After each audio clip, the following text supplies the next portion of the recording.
temos um tema importante a tratar no Sucesso no Campo.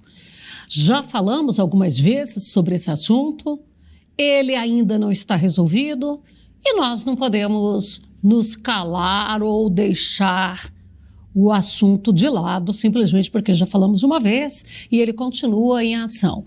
Então, a gente começa o programa com o Edvard Luz, que é antropólogo, e nós vamos falar do marco temporal das demarcações de terras indígenas, que tem trazido uma insegurança jurídica muito grande, tem atropelado as regras, o caminho do processo legal tem sido atropelado por uma tirania, por um autoritarismo, uma arbitrariedade que sabe-se lá por que causas está acontecendo. Nós não somos inocentes e sabemos que toda ação tem um interesse. E então, Edvard vai nos explicar um pouco mais. Edvard, boa tarde. Boa tarde, querida Fabélia. Satisfação falar com você e com nossos web espectadores aqui do Sucesso no Campo. Importantíssimo voltarmos para esse tema, um tema que de fato desperta interesses, mas não tanto quanto deveria, eu penso, né? Não tanto quanto poderia ser, porque é um tema complexo.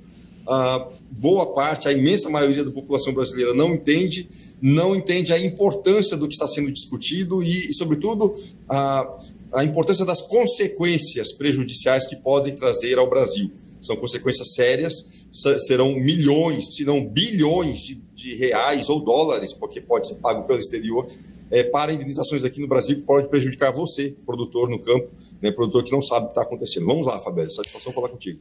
Agora é importante também a gente dizer que não são só os produtores, né? Porque de repente acha que há um interesse da classe, mas não é só produtor rural que está entrando, que está perdendo as suas áreas, né? Muito bem lembrado. Eu estou aqui em Santa Catarina e trabalho num município chamado Palhoça, mais ao norte aqui também tem outros municípios, e no sul como um todo, diversas reivindicações territoriais incidem sobre territórios urbanos, né? A cidade de Araquari, que é uma também que eu estudo já há um bom tempo, possui pelo menos 75% do município de Araquari está atingido, seja diretamente pela reivindicação, seja por um tal de uma faixa de amortecimento, uma faixa que não se sabe exatamente qual é o tamanho. Alguns antropólogos e ambientalistas falam de 3 quilômetros, outros ambientalistas mais radicais falam de 10 quilômetros a partir da borda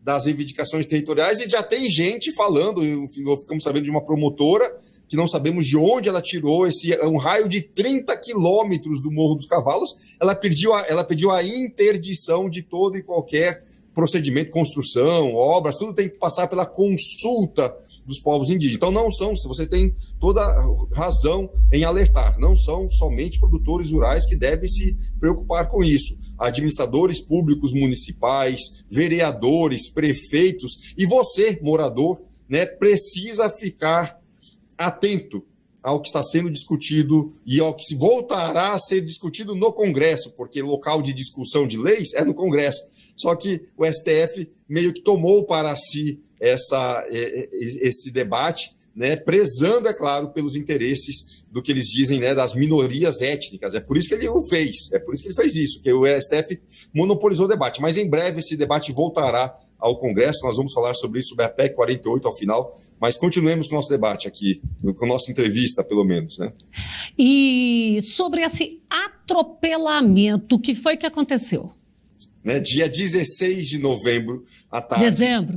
Dia 16 de dezembro, bem lembrado, dia 16 de dezembro, aconteceu no STF, na Comissão Especial de Avaliação do Marco Temporal, a audiência que coletou a participação dos antropólogos da ABA.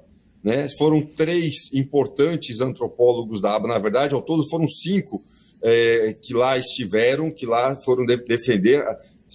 Deixa eu só lembrar direitinho, na verdade foram 7 pessoas que estiveram lá presentes, 2 não eram da ABA, eram da ABC, Associação Brasileira de Ciência, uma da ABC, outra da SBPC, Sociedade Brasileira para o Progresso da Ciência, ambas defendendo os 4 antropólogos que foram lá falar, né, que trouxeram suas falas. Tivemos a atual presidente da ABA, Associação Brasileira de Antropologia, que trouxe uma defesa com classe, com elegância, do processo da participação da participação dos antropólogos nesse processo de identificação e delimitação. Depois dela, vieram 3, ou na verdade 4 antropólogos da mais elevada grandeza. Manuela Carneiro da Cunha, ex-professora da Universidade de Chicago, professora emérita da Universidade de Chicago, atual professora do programa de pós-graduação da USP, depois Jorge Oliven, Bruna Franqueto e, por fim, Paulo Santilli. 4 antropólogos que defenderam a escorreição. Né? Segundo eles, Fabélia, veja você, não há qualquer motivo de dúvidas do trabalho do antropólogo. Né? O trabalho é perfeito, a união entre antropólogos e indígenas tem que ser assim mesmo, não há como aperfeiçoar o processo. Então, só eles foram ouvidos, né? Como se nada tivesse acontecido, Fabélia. Fale. Eles dizendo que as demarcações estão legais. Corretas, legais, cientificamente. Nós tivemos, veja bem, ignoraram completamente. Nós tivemos 3 CPIs nos últimos anos, 3 CPIs que demonstraram, né, começando em 2015, uma CPI do CIMI, mostrando como o CIMI transportava indígenas Guarani do Paraguai para o Mato Grosso do Sul, em 2015. Entre 2016 a 2017, a CPI da FUNAI e do INCRA, mostrando como servidores públicos da FUNAI e do INCRA atuavam junto com antropólogos e com procuradores do Ministério Público Federal, né, em atuação conjunta, combinada com os índios, atuaram para adulterar, para manipular mais de 40 demarcações ao redor do Brasil. E para esses antropólogos está tudo bem, não há o que se questionar, né? Não há necessidade de aprimoramento do instrumento público, dessa política pública de demarcação de terras indígenas. Para eles está tudo certo, não há manipulação, não houve erro, não houve fraude alguma.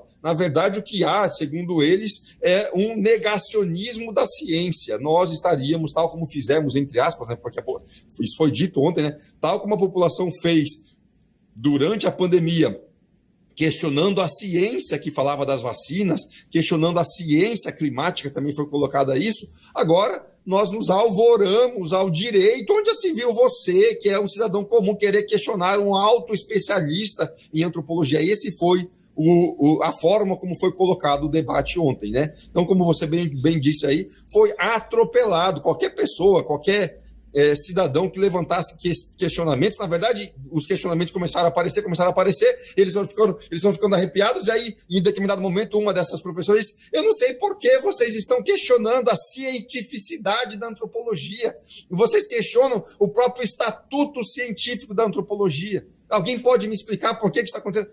Essa professora estava, no mínimo, desinformada acerca do profundo questionamento que o povo brasileiro tem sobre imparcialidade do trabalho dos antropólogos. Essa pergunta foi colocada: como assegurar que os antropólogos serão imparciais durante o processo de demarcação de terras indígenas, se há entre eles um vínculo tão forte? Na verdade, não foi colocado nesses termos. Essa é a pergunta que precisa ser feita, né? Como assegurar que os antropólogos estarão falando a verdade e não apenas apresentando uma narrativa favorável aos reivindicantes das terras indígenas? É isso que a gente está se perguntando, é isso que, inclusive, deve ser perguntado de uma forma mais apropriada: como a população pode ter certeza que o trabalho que está sendo feito é científico e não uma manifestação de defesa, né? Uma atuação de defesa ou favorecimento da parcela reivindicante por esse território. E até onde vai essa defesa? Enfim, tá óbvio que há um erro, e, sobretudo, Fabélia, há uma crise de credibilidade no discurso dessa ciência praticada no Brasil, da ciência antropológica, da forma como praticada no Brasil. Bom, e o questionamento não chega a ser da ciência antropológica, ele chega a ser da ideologia daquele antropólogo que não atua de acordo com a ciência e a legislação. Porque nós também temos uma carta magna que, se nós formos olhar, nós temos lá em 1988 o fim das demarcações de terras, e de lá para cá já engoliram muito mais aí, já enfiaram garganta abaixo, muito mais Demarcações. Agora, eu gostaria de saber se você tem o número de hectares e de indigenistas no Brasil. Olha, o número de terras indígenas demarcadas no Brasil é superior a 118 milhões de hectares. 118 milhões de hectares. Já beira 14% do território nacional, se é que já não passou desses 14%, porque os cálculos, agora os antropólogos estão tentando diminuir o tamanho. Eles falam de 114 milhões, 117 milhões, mas na verdade já passou dos 118 milhões de hectares. Eles falam de 13%, a gente já acha que é superior a 14% do território nacional. O número de indigenistas é muito difícil de calcular. Muito difícil de calcular, porque existem o número de indígenas, os indígenas que habitam, que moram no Brasil, já estão sendo adulterados também, para cima, é claro. Indígenas, no censo de 2010, batiam em 870 mil, agora eles querem dizer que é de 1.700.000, 1.750.000, mais que dobrou o número de indígenas. O número de indigenistas, aquela população que trabalha em favorecimento dos indígenas, envolve servidores públicos federais, servidor da FUNAI, servidor do MPF, servidor de todos esses órgãos, e, é claro, contando com uma simpatia enorme de todos os professores universitários, né? Não existe federal, não existe uma única universidade federal que tenha apresentado um questionamento, né? Um questionamento sério, concreto ao indigenismo no Brasil. Então, eles fazem uma força intelectual muito forte. Eu queria comentar um ponto que você falou, você colocou, nós nem estamos questionando a ciência em si, de fato não estamos questionando, mas estamos questionando aquele servidor que vai a campo com um compromisso ideológico. Mas é impressionante como no debate público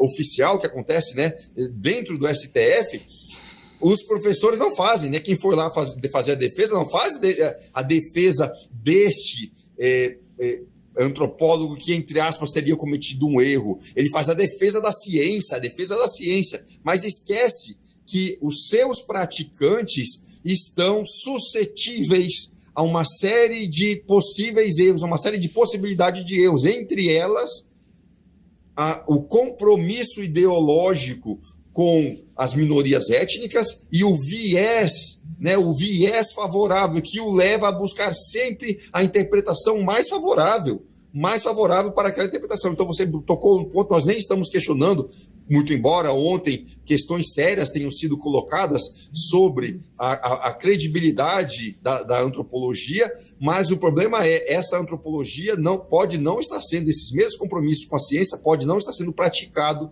por seus praticantes mais que vão a campo, os mais fracos, né? E temendo por represálias dentro da FUNAI, temendo por represálias do movimento indígena, temendo por represálias dentro da própria academia, ele se vê instado a sempre adotar adotar uma postura e oferecer um laudo que sempre favoreça os reivindicantes. É isso aí.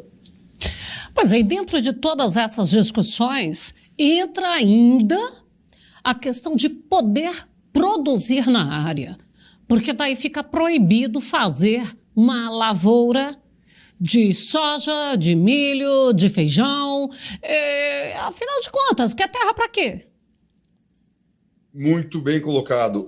Nossos irmãos indígenas estão revelando cada vez mais que esse discurso de terra somente para a preservação da cultura, somente para a preservação dos hábitos tradicionais, não cola mais, não cola. Nossos irmãos indígenas, um deles, inclusive, chamado, não sei qual é o nome dele, é o índio Wayampi, tem um canal no YouTube que faz um sucesso chamado Da Aldeia. Você certamente já viu, nossos telespectadores já viram, nossos web espectadores já ouviram o Da Aldeia, mostrando como ele gasta o dinheiro do contribuinte, né, o dinheiro que, segundo ele, tem que ser, você, cidadão, tem que trabalhar para sustentá-lo. Então, ele dá picanha, você que não tem picanha, que foi prometido no ano passado, em 2022, ele dá para os seus cachorros. Ele usa o dinheiro da FUNAI para comprar jet ski e outras coisas. Então, a forma irônica, né, o linguajar da ironia muito inteligente que ele faz, né, criticando na verdade, o tapa na cara não é de você, contribuinte, não é de você. Você só é um otário importante, necessário para fazer isso. O tapa na cara uma vítima. É do antropólogo, é do procurador que fala, não, essa terra toda aqui é para manter a cultura, a tradição, a caça, a pesca, né, e a coleta de frutos. O tapa é bem na cara dele, porque ele exibindo o jet ski lotado de gatinhas, né, ele joga na cara que ele não está preocupado com você, né? Ficou uma piada sem graça, seu antropólogo idiota, diz ele, né, indiretamente. Ficou uma piada sem graça, porque nós estamos aqui ganhando seu dinheiro, usando sua terra. A terra não é para produzir, a terra não é para ser um agricultor. Eu sou mais do que isso. Eu sou um super índio, eu sou um índio hiperreal, como diz a antropóloga Alcida Rita Ramos. Eu sou um índio que não passa por essa... Né? Eu tenho o direito de ser o que você é, sem deixar de ser quem sou. Eu posso ter o mesmo dinheiro, é isso que nós... Então nós estamos... o Brasil está envolto, caiu numa armadilha, demarca a terra, não sabe por quê, porque, na verdade, o discurso antropológico, né, de preservação da cultura não se sustenta. É muito interessante esses vídeos aí colocados, não é só eles, são vários outros. Mas vamos lá, Fabélia, nós temos coisas importantes para falar, como o decreto homologatório que saiu na semana passada. 3 decretos homologatórios publicados no Diário Oficial da União pelo presidente Lula no dia 5 de dezembro de 2024, explodiram o acordo que existia entre Senado e STF. Na verdade, Senado e STF tinham um acordo com o governo federal. Paralisa-se as demarcações enquanto você não resolver a questão do marco temporal. Enquanto não estiver resolvido o marco temporal, o governo paralisaria o processo demarcatório de terras indígenas e o Senado seguraria a PEC 48, um jogo de forças, enquanto o STF estava debatendo. Semana passada, esse acordo de cavalheiros foi rompido.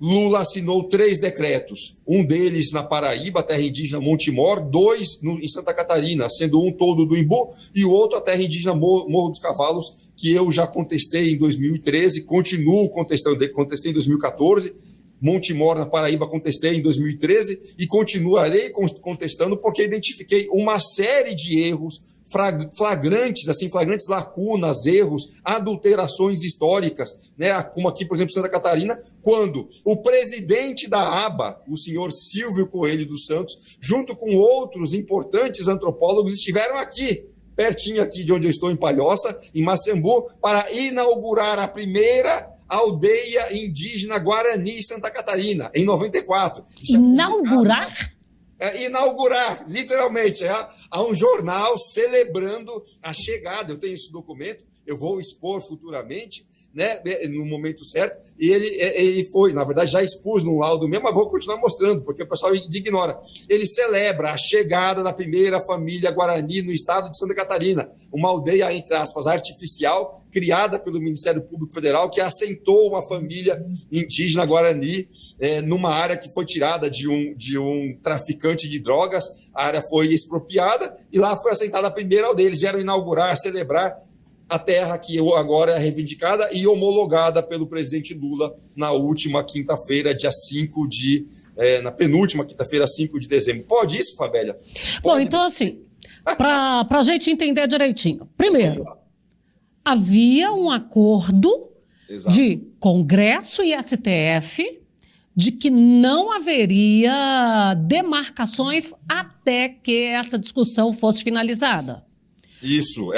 O STF era o juiz central dizendo para o governo e para o Senado. O Senado não avança com a PEC 48, nem o governo avança com as demarcações enquanto houver esse debate. Esse era o acordo, entendeu? Tá. Aí o presidente foi lá e ignorou todo mundo. Exatamente. Um semideus. E fez demarcações à revelia. Empurrou 3 demarcações, 3 decretos homologatórios, para usar o nome adequado. Por decreto. 3 decretos homologatórios, desrespeitando não só o acordo do STF com o Senado, desrespeito esse que foi denunciado por todos os senadores de Santa Catarina, senador Esperidião Amin, senador Jorge Saif, sobretudo são os que eu vi publicamente denunciando, mas desrespeitando sobretudo o povo catarinense, né, que sabe que isso daqui é uma armação de antropólogos com suas ONGs indigenistas e desrespeitando também o sistema judiciário. Onde está o judiciário? Cadê o Gilmar Mendes, que não viu esse desrespeito? Então, é por isso que o senador Espiridião Amin entrou com um PDL, com pedido de decreto, projeto de decreto legislativo, sustando os efeitos demarcatórios do presidente da República, que foi uma agressão no linguajar jurídico, no linguajar diplomático. Isso é uma agressão interna entre dois poderes que deveriam se respeitar mutuamente, né? Nós já vamos ter que ser meio rápidos, porque já estamos partindo para a parte final. E para a gente, ainda dentro dessa história aí, o Edvard, houve essa, vamos colocar, essa invasão, exato, né, por conta do presidente da República, o acesso das ONGs a esse processo todo, a essas terras, a esses indigenistas, e aí o subsolo não é de ninguém. Podem as ONGs vir com seus interessados, patrocinadores, e fazer o que quiser. Exatamente, mas veja, existe 1001 formas de ganhar dinheiro sendo ongueiro no Brasil.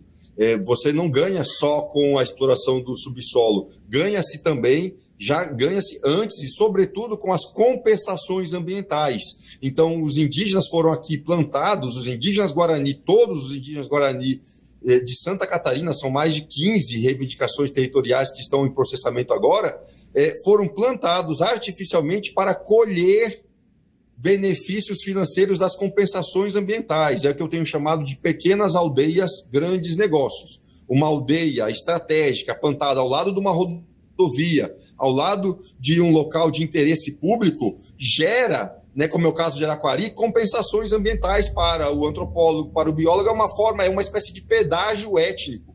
É o pedágio étnico-ambiental ou socioambiental. É o pedágio que a população, que você, contribuinte, vai pagar por ter deixado, ou nem ter sabido pela ignorância. Você nem sabia que indigenistas plantaram esses indígenas lá. E agora você contribui para o trabalho dele, para pagar, você paga para que esse antropólogo faça um laudo contra você, dizendo que você é o ignorante e não sabe e tal. Então, tem várias formas de ganhar dinheiro. As ONGs não é só a exploração do subsolo. Isso acontece, a exploração do subsolo acontece ou aconteceria mais na região norte do país, mas as ONGs, na verdade, nesse caso, não querem a exploração do subsolo. Quem vai explorar seriam empresas lá de fora, elas querem, os indígenas também querem, mas a exploração minerária na Amazônia brasileira está travada por falta de legislação específica, entende?